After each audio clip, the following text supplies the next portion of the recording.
Tell me, Lele, what does the American dream mean to you?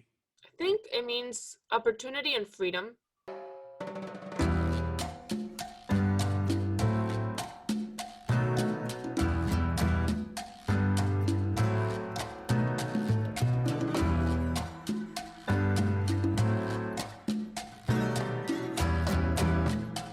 I am so pleased and so happy to be with Lele Pons today.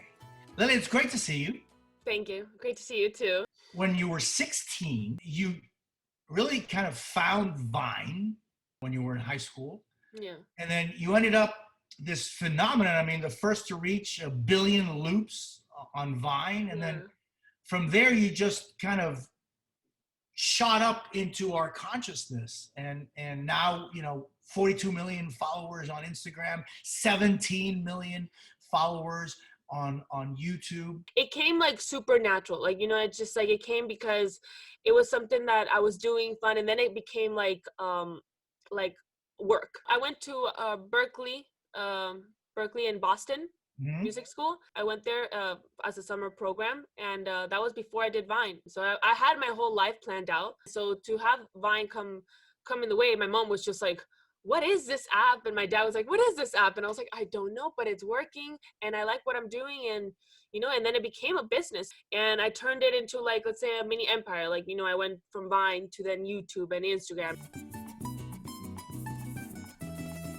And you, early on when you were in Vine, really you were kind of laughing at yourself. I was laughing at myself the whole time.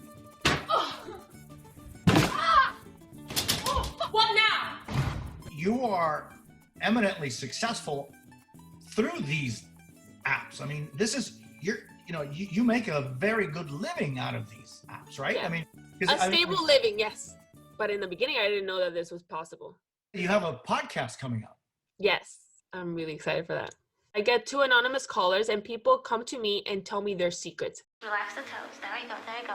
Just hang in there. In this documentary that you just you executive produced and you put out on YouTube, The Secret Life of Lele Pons, you talk with such honesty and such strength about living with OCD, Tourette's, depression. And those are things that have really been with you pretty much all your life, and it's a constant issue in your life.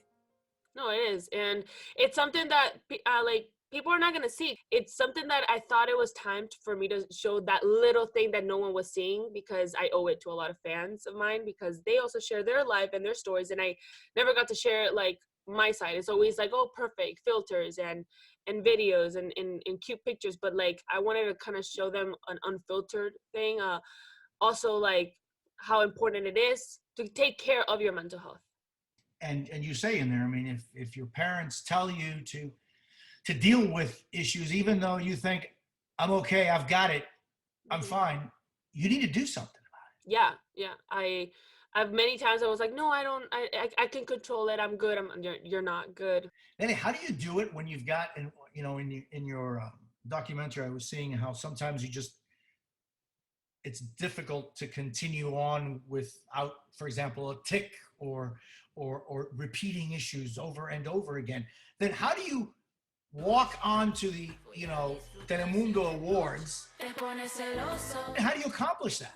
So what I do is I do a wiggle break. Before anything I do, before I walk into a red carpet, I start touching, I let it all out. I scream, and I do everything, and then I put my I've learned how to do that though. I've learned for 9 years how to do that. And then, but because like red carpets shows are just an hour.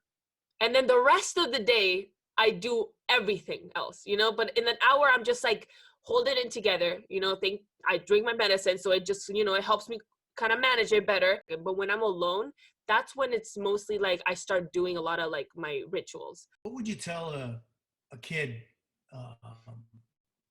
that is dealing with mental health issues? I would tell them that they are not alone, that your mental health does not define you. You're better than that. And then go to therapy. Try to understand what you have, to understand what you have and to read about what you're dealing with is going to help you understand that it's not you. There's something in your brain that's telling you to do stuff, and you are not your mental health. You left Venezuela at 5. You've always kept Venezuela in your heart, right? Yeah, And yeah, you're very yeah. proud Because about being a Latina. yeah, because people are like, oh, she's she grew up here basically, so she's not. I mean, I came here because my family was kidnapped. I didn't want to come to America. I was 5. I was very happy where I was with my family, but once you go through that, and I went through a hard time in Venezuela, like my family, and we came here, you have to adapt. And thank God, and I'm so grateful that my mom and my dad have never like stopped teaching me everything about Venezuela. And they always say like, be proud of where you come from. This is like, they show me pictures and everything because they knew what was gonna happen. And I was very young, but I still do remember because I would go back and forth though. That will always be in my heart. What are you proudest about being a Latina? What I'm proudest about, I feel like we're the best adapters. Music, music, movies, food, fashion, everything. It's just like we really do conquer the world somehow. We're there, and we're even the best. I don't know. I just think that being a Latina is just like a cool club that thank God I was born in. It's just, what's the attitude too? The attitude, la frescura, like how fresh you are. One of the things that um, I so enjoyed is seeing you for the Venezuela Aid concert that was held there on the Colombia-Venezuela border. And you went with your dad and your team. And I was so proud of you when in the moment that you had to be up there, and the pressure must have been like, Yeah. amazing, that you talked about freedom, you know? It was hard for me, because I felt so out of place when I went there because I had that opportunity of freedom when I was 5, you know, but everybody else didn't. And I felt kind of like, wow, like I'm so privileged. Like, I felt kind of guilty, like who am I to talk to these people about anything? So I was just like, well, this is all I can say is that we're vamos a luchar, or we're gonna fight for everybody to have this freedom. Tell me, Lele, what does the American dream mean to you? I think it means opportunity and freedom. It's just open doors. I think that's the American dreams. Open doors, do what you want to do, and there's ways to do it. There's, as I said, opportunities to do it. I think that's the American dream. Lele, thank you. It's been wonderful to speak with you, and I wish you all the best. Thank you.